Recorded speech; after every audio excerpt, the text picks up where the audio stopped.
प्रश्न है, किसी प्राकृत संख्या को 5 या 7 अथवा 8 से विभाजित करने पर प्रत्येक स्थिति में शेष 4 शेष बचता है, तो इन संख्याओं को आरोही क्रम में व्यवस्थित करने पर दूसरी संख्या कौन सी होगी। अब देखो, इनसे विभाजित करने पर 4 शेषफल बचता है, तो इनके एलसीएम से विभाजित करने पर भी 4 ही शेषफल बचेगा।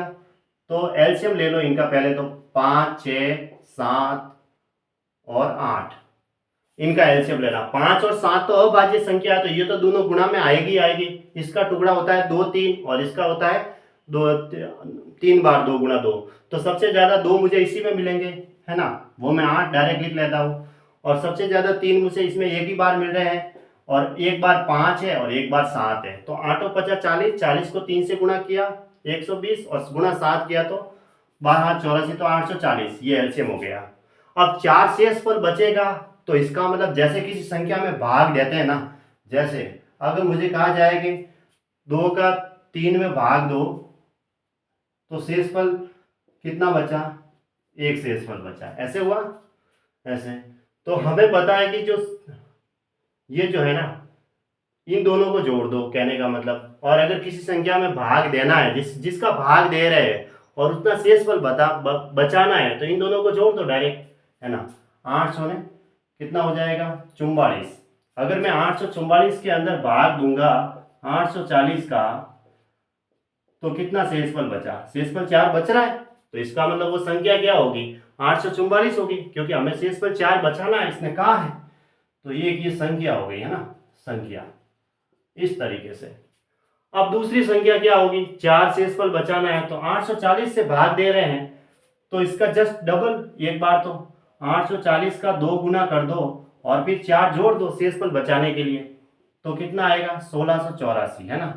तो आरोही क्रम में व्यवस्थित करने पर सेकंड संख्या तो यही आई, तो इसका मतलब यही आंसर हुआ, क्योंकि आरोही क्रम में सबसे ये छोटी फिर इससे बड़ी ये हुई, तो 1684 इसका राइट आंसर। ऐसे एक आयताकार सतह की लंबाई तथा चौड़ाई क्रमशः इतने मीटर है, ये भी मीटर में ही है ना,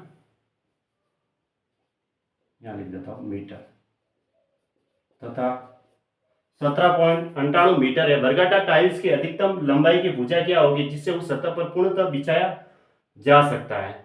वर्गाकार टाइल्स की अधिकतम लंबाई की भुजा क्या होगी जिससे उस सतह पर पूर्णतः बिछाया जा सकता है। अधिकतम लंबाई की भुजा इन दोनों के गुणा में क्या होगी, कॉमन होगी, मसअप ही होगी, जो इन दोनों के गुणा में आएगी। तो वो संख्या जो होगी इस दोनों को डिवाइड करेगी, किसको, 25.42 को, और एक तरफ है 17.98 को डिवाइड करने वाली। अब हमें पता है कि इसके टुकड़े हम देखो पॉइंट भी हटा देते हैं, मान लो पॉइंट नहीं भी रखते हैं, तो हमें पता है कि 9 गुणा 8 बराबर 72 होता है, ठीक है।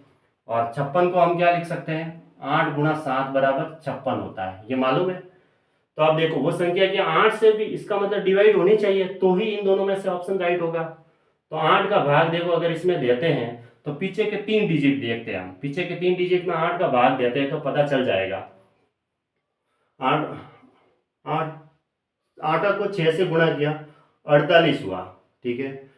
48 है तो 62 हो गया। 62 के अंदर 8 का भाग पूरा पूरा तो नहीं जा रहा है ना, तो 62 इसके अंदर पूरा पूरा भाग नहीं जा रहा है, तो फिर 25.42 किसका, 56 के बोले था, इसके 8 का भाग इसमें देते हैं तो पूरा पूरा नहीं जा रहा है। अगर इसमें देते हैं तो 8 9 72 और 7 रहा तो भी भाग पूरा पूरा नहीं जाता है, इसका मतलब ये ऑप्शन तो हो ही नहीं सकता। इसमें भी 8 शामिल में 9 गुणा 8 होता है, तो इसका मतलब ये भी ऑप्शन नहीं हो सकता क्योंकि 8 का भाग पूरा पूरा नहीं जा रहा है। अब देखो कि यहाँ पे भी 8 गुणा 10 होता है, तो भाग 8 का भाग इसमें पूरा पूरा थोड़ी जा रहा है, तो इसका मतलब ये ऑप्शन भी नहीं हो सकता। तो फिर यही बचा है ना, 31 गुणा 2, 2 का तो भाग जा रहा है और 31 का भी भाग पूरा जाएगा, ऑप्शन बी पे टिक कर दो, ऑप्शन बी सही है। ऐसे कैलकुलेशन करनी ही नहीं होती है, थोड़ा सा ध्यान देना है, डिवाइडर के जो रूल्स है ना भाज्यता के नियम वो ध्यान में होने चाहिए, बस इससे राइट हो जाते हैं।